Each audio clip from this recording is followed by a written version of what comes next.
झांसी जनपद में थाना प्रेमनगर क्षेत्र अंतर्गत पीड़िता का परिवार द्वारा एक सामूहिक दुष्कर्म का एक मुकदमा दर्ज कराया गया था। दर्ज करने के पश्चात जो नामजद अभियुक्त है उन दोनों को पुलिस ने पकड़ के पूछताछ शुरू की थी। आज उस सामूहिक दुष्कर्म का जो विवेचना में पूरा कहानी पलट गई है। इसमें जो पीड़िता द्वारा जब शुरुआत में बताया गया कि घर से निकलते ही एक सफ़ेद गाड़ी में दो लोग इनको बिठा कर ले गए थे, इस बात को पुष्टि करने के लिए घर के आसपास जो लगा हुआ सीसीटीवी कैमरा को देखा गया था, उसमें कहीं भी सफ़ेद गाड़ी तो नहीं दिख रही थी और लड़की अकेले देखते हुए दिखाई दे रही थी। उसको ट्रेस करते हुए हम लोग पूरा आज लगभग 50 से 60 कैमरा पूरा खंगाले गए थे। झांसी जनपद में स्मार्ट सिटी के अंतर्गत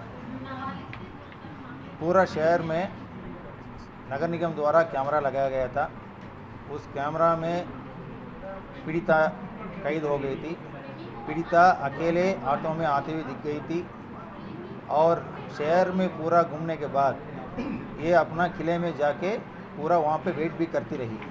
तो इस सीसीटीवी फुटेज को पीड़िता को दिखाने के बाद पीड़िता ने आज एक्सेप्ट कर लिया कि दो लोगों को जानबूझकर फंसाने के लिए ये पूरा कहानी बनाई गई थी और ये कहानी बनाने में उनका बुआ और उनका बुआ का लड़का ये दोनों शामिल थे।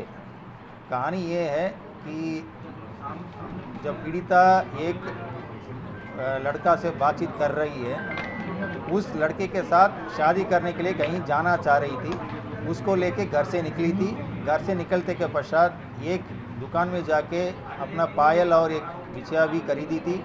खरीदने के बाद किले में जाके उस लड़के को आने के लिए इंतज़ार कर रही थी। जब वो लड़का नहीं आया है, ये वापस अपना घर ना पहुंचकर बुआ का घर पहुंच गई थी।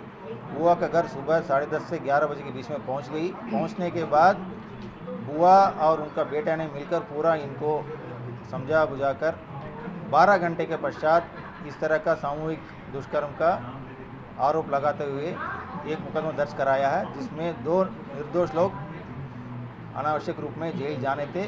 पुलिस का विवेचना से वो दोनों जेल जाने से बच गए थे।